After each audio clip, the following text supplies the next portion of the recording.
ربي يخليك يا أصاف. سلام. السلام عليكم. وعليكم السلام. فما مستوى كدير؟ والله تعليمي وثقافي يعني.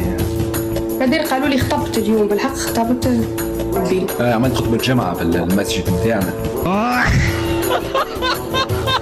اسمع بس صمت توصلك منين شريتوا الكرسي اللي قاعد عليه؟ تحب تاخذ كرسي كبير؟ انا كنت استناني للصيف. عليه؟ على خاطر ما فماش توا حنن في الشتاء، خاطر هذا يسيبقوا من حنة قبل.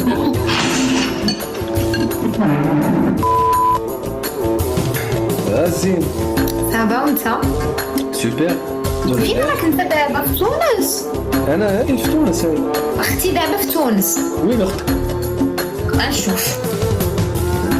هاي هنا هاد البلاصه اللي كانت فيها، هي دارتها في الخريطه الا ما عرفتيها. اي انا نشوف فيلمات توا. اختك في وسط البحر، اختك شنو اكوامان اختك؟